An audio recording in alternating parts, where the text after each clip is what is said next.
Assalamualaikum warahmatullahi wabarakatuh. Salam dan bahagia. Kami dari kelompok 1 akan mempresentasikan tentang fungsi pengendalian manajemen yang beranggotakan Nuansa Pramelia, NIM 20180171163, Almas Yunan, NIM 20180171170, Siska Damayanti, NIM 20180171180, dan Marhaina Nareswari Nugrastuti, NIM 20180171183. Rangka sistem pengendalian manajemen. Sistem pengendalian manajemen merupakan sistem untuk mengimplementasikan strategi, sehingga sistem pengendalian manajemen harus mampu mengarahkan seluruh komponen organisasi dalam mencapai tujuan. Melalui sistem pengendalian manajemen yang baik, manajemen mampu membangun goal congruence, sehingga kualitas proses manajemen selalu dapat ditingkatkan. Batasan pengendalian manajemen. Pengendalian manajemen terletak antara formulasi strategi dan pengendalian tugas. Formulasi strategi berfokus pada jangka panjang, sedangkan pengendalian tugas berfokus pada jangka pendek. Sementara pengendalian manajemen terletak di antaranya. Formulasi strategi menggunakan perkiraan kasar akan masa depan, sedangkan pengendalian tugas menggunakan data akurat saat ini. Masing-masing kegiatan meliputi perencanaan dan pengendalian, namun dengan penekanan yang berbeda-beda. Berikut adalah gambar hubungan strategi dengan sistem pengendalian manajemen.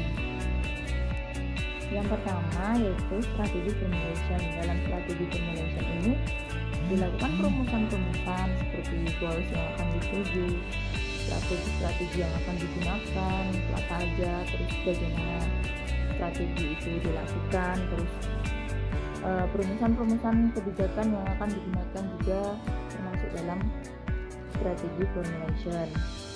Yang selanjutnya yaitu manajemen kontrol atau pengendalian manajemen, yakni merupakan proses manajer untuk mempengaruhi anggota organisasi untuk mengimplementasikan strategi yang sudah dirumuskan tadi.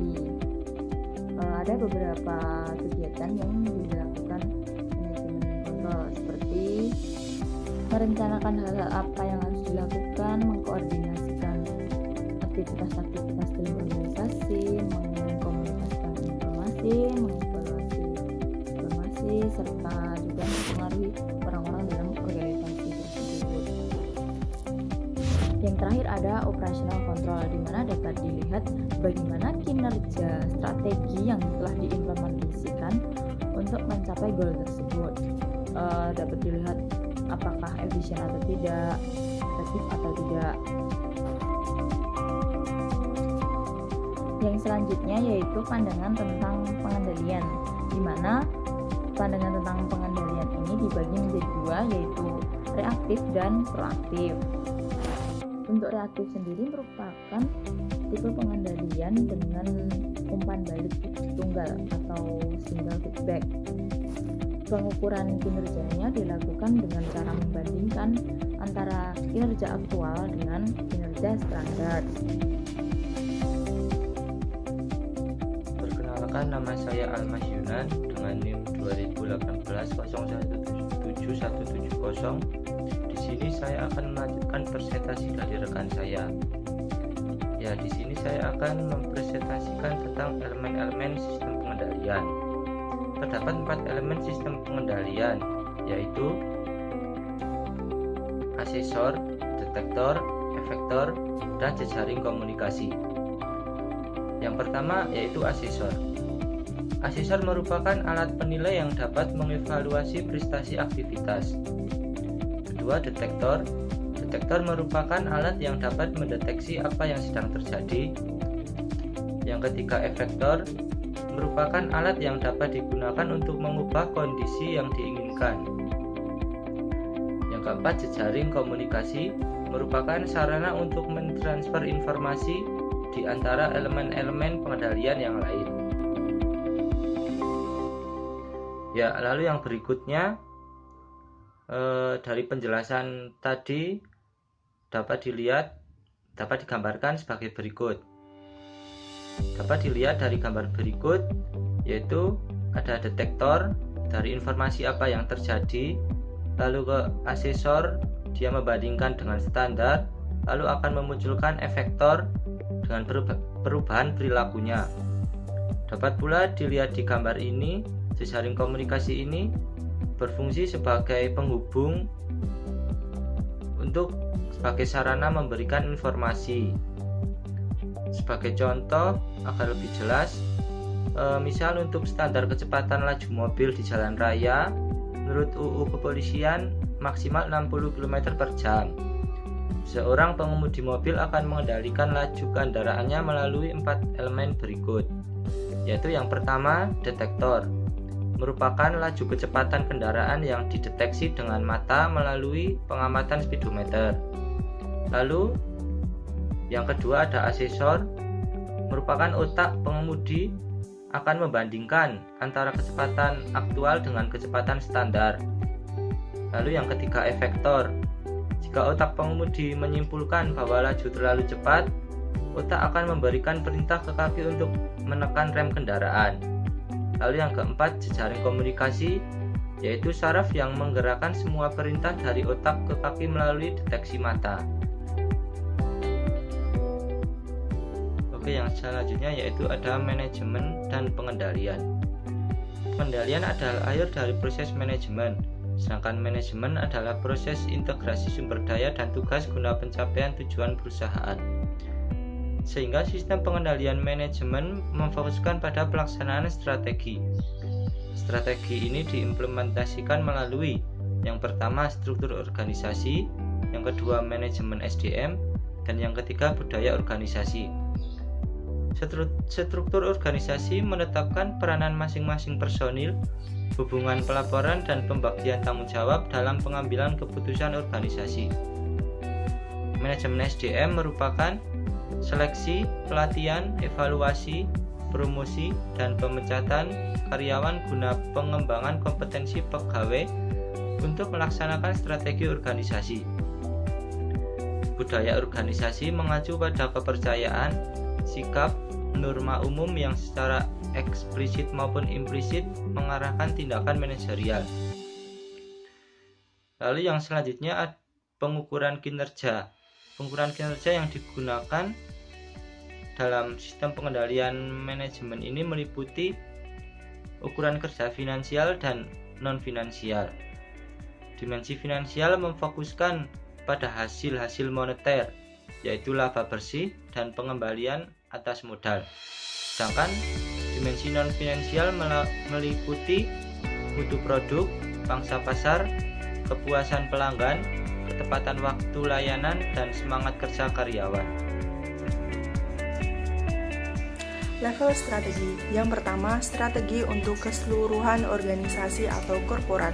Strategi korporat memfokuskan tentang di mana perusahaan tersebut harus bersaing. Dalam perumusan strategi ini terdapat dua permasalahan penting. Yang pertama tentang bentuk usaha dan yang kedua tentang misi perusahaan. Jawaban atas permasalahan tersebut nantinya akan menghasilkan keputusan divestasi, akuisisi, dan retensi terhadap portfolio perusahaan yang nantinya akan membantu manajemen puncak dalam mengalokasikan sumber daya ke masing-masing unit bisnis. Contoh strategi tingkat corporate, yang pertama perusahaan dengan industri tunggal, perusahaan dengan diversifikasi yang berhubungan, dan perusahaan dengan diversifikasi yang tidak berhubungan.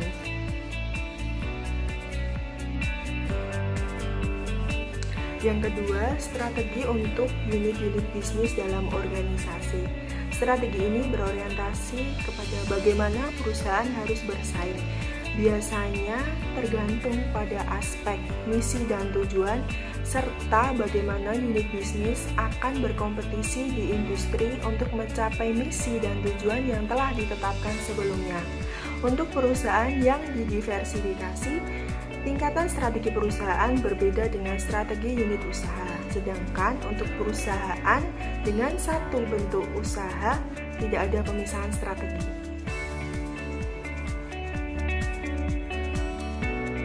Dari berbagai metode pengembangan yang ada, terdapat dua metode yang banyak digunakan, yakni Boston Company Group dan Matrix General Electric Company.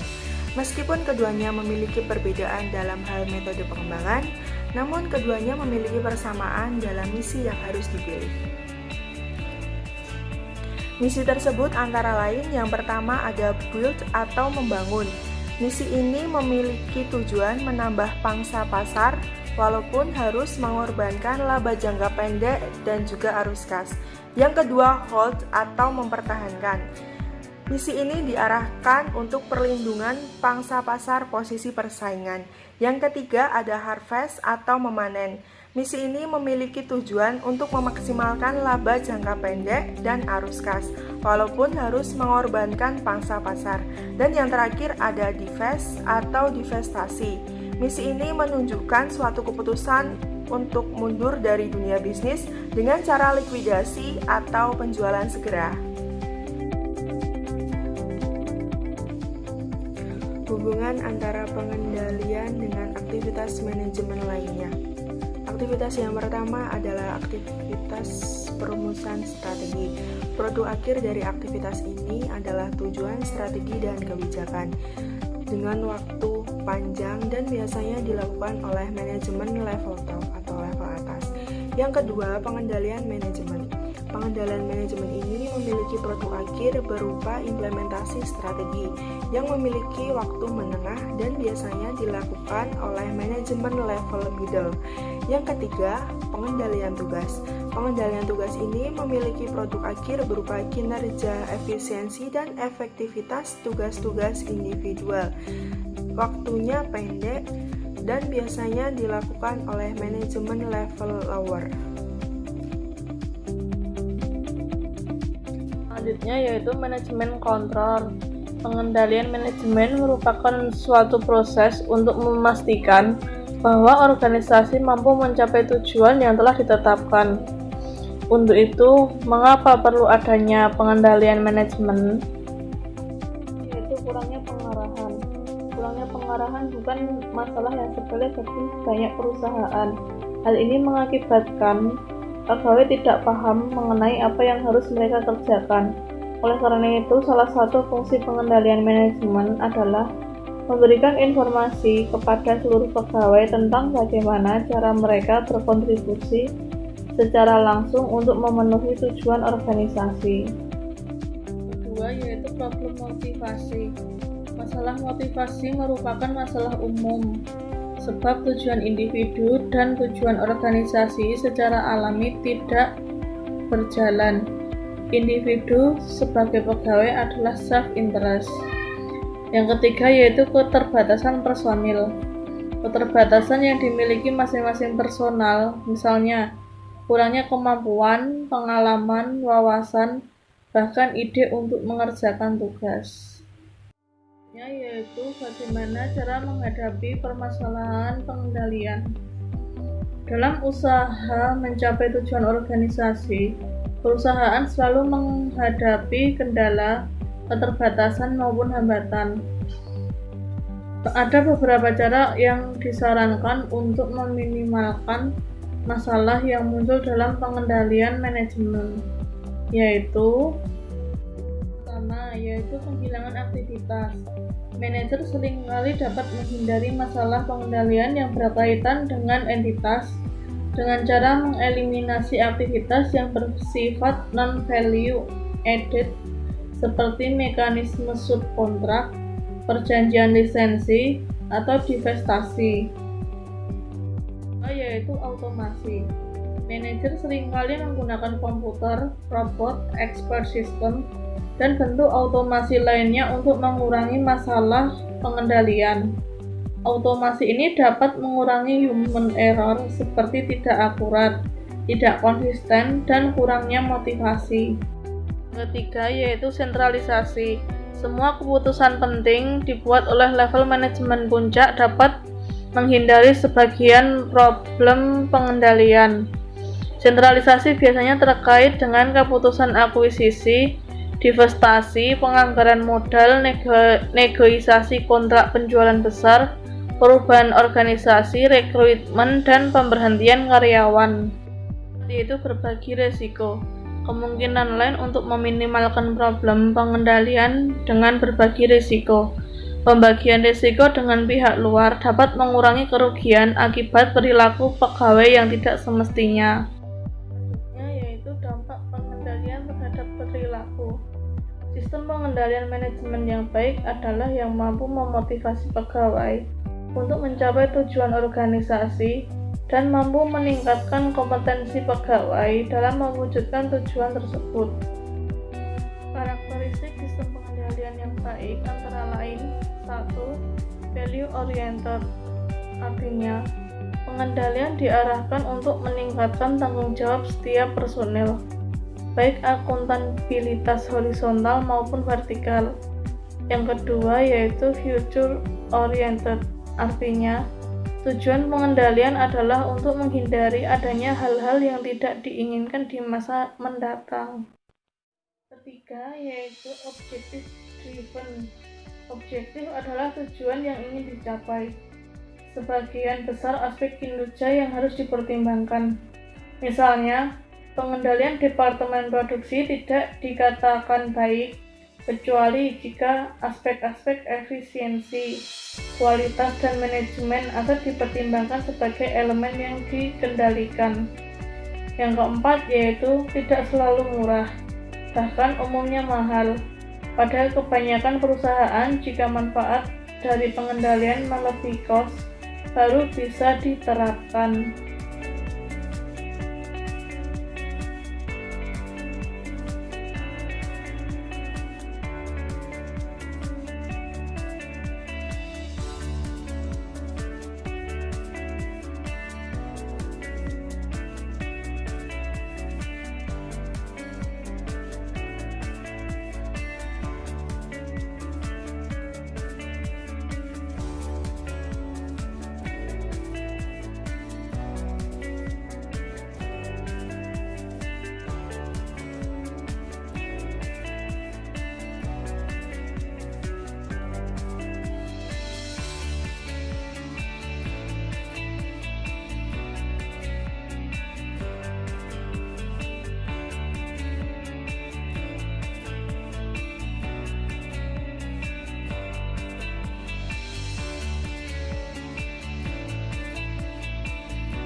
Demikian presentasi dari kelompok kami. Jika ada salah kata, kami mohon maaf. Terima kasih atas perhatiannya. Wassalamualaikum warahmatullahi wabarakatuh.